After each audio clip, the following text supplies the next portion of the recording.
Hi guys, welcome back to the Did You Know series of the Immortal India podcast, where we explore intriguing insights and hidden stories from India's rich history, stories that hold meaning even today.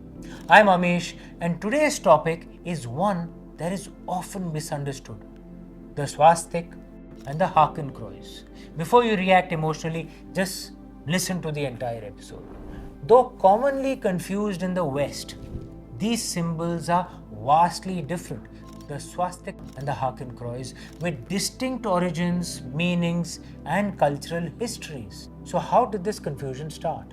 And why does it matter? Let's unravel the story of the swastik, a sacred symbol that unfortunately became entangled with the atrocities of Nazi Germany.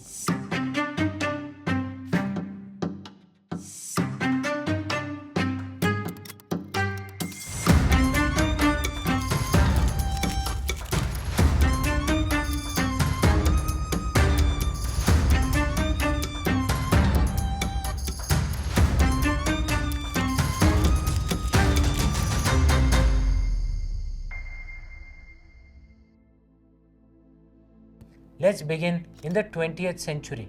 In 20th century Germany, to be specific, during Adolf Hitler's rise to power. When the Nazis selected a symbol for their movement, they chose the Hakenkreuz, a hooked cross that they turned at an angle to look dynamic, perhaps intimidating. The word Hakenkreuz in German literally translates to hooked cross, reflecting its angular design and orientation. Hitler himself consistently referred to it as the Hakenkreuz in his writings, especially in his infamous book Mein Kampf, where he explained the symbol as a marker of Nazi identity. So when did it start becoming called the swastik, the Hakenkreuz? When did it start becoming called the swastik in the West? The story traces back to a mistranslation, perhaps a deliberate mistranslation, when early English translators described the Hakenkreuz using the word swastik. According to the Coalition of Hindus of North America, this misleading translation didn't just blur the lines between two symbols, it caused a cultural and historical misunderstanding that persists to this day. Hollywood and Western media further cemented this terrible error. Films, news, and literature reinforced the idea that the symbol associated with the Nazis was the swastik, and slowly this sacred dharmic term, swastik, became tainted in Western perceptions, misrepresented as a symbol of hate, of hatred. But here's the reality: the swastik has a vastly different origin and meaning. It's an ancient symbol with roots in India, found in Hinduism, Buddhism, Jainism, and Sikhism. The word swastik itself comes from Sanskrit, meaning that which brings good fortune or well-being. It's derived from su, meaning good, and asti, meaning to be. The swastik has been a positive and auspicious symbol for thousands of years, representing peace, prosperity, and health. And the symbol's history goes back thousands of years, long before the Nazi Party or even Germany existed. Archaeological evidence shows swastiks carved on pottery from the ancient Indus Saraswati civilization. We find swastik decorating Indian temples, Jain shrines, Buddhist stupas, and even Tibetan mandalas. You can see it at sacred Hindu ceremonies, weddings, and in homes as a way to invoke blessings. To the followers of the dharmic religions, as I'm sure you're aware, are Hinduism, Buddhism, Jainism, Sikhism. To the followers of the dharmic religions, it's a symbol of auspiciousness and positivity with no association to violence or hatred. It's also worth mentioning that variations of the swastik appear across cultures worldwide. The Native American Hopi people, for example, have used a version of the swastik in their art and rituals, representing their unique spiritual beliefs. Ancient Greeks, Romans, and even Celts had versions of the swastika in their own symbols. Some historians have spoken of this. For millennia, cultures across the continents revered the swastika as a symbol of balance, harmony, and continuity.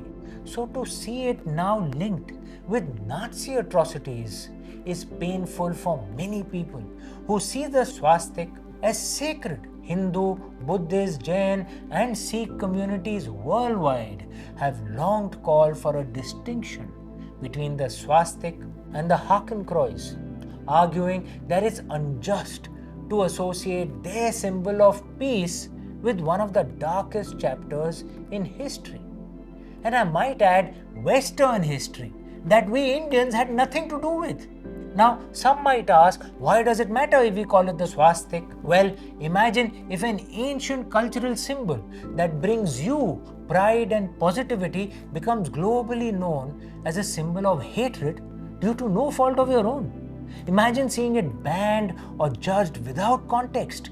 For many in Dharmic communities, this is precisely what has happened. The swastika has been misrepresented and stigmatized, causing emotional and cultural pain. And beyond that, it clouds the historical truth, obscuring the actual origins and intentions of the symbol. Let's not forget too that World War II and Nazi ideology had nothing to do with India, Hinduism, Buddhism, or any Dharmic religion. It's not that the Nazis worshipped Lord Shiva or Gautam Buddha. In fact, those very Westerners were oppressing us Indians, while the crimes of the Nazis were being carried out in Europe. The crimes of the Nazis were horrific and evil, there is no doubt about it. But this should not be connected to the swastika, the symbol that Hitler and the Nazis adopted. The Hakenkreuz was twisted for their ideology, but it has no link to the Dharmic swastika, which remains a symbol of peace and well-being.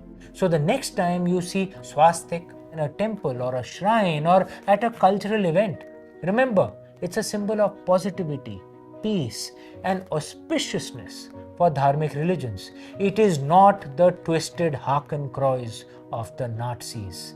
Understanding this distinction is crucial, not just for historical accuracy, but for honoring the cultural values of nearly 2 billion Dharmic people around the world. Thank you for joining me on this episode of Immortal India. I hope today's story has brought clarity and perhaps even inspired you to look deeper into the stories behind symbols. Let's honor history accurately and preserve the true meaning of symbols that uplift us. Comment below on other symbols that may have been similarly misinterpreted. Dhanyavad and Namaste. If you enjoyed this episode, like and share it please. And if you want to receive the notification for the next episode, click subscribe please. Thank you.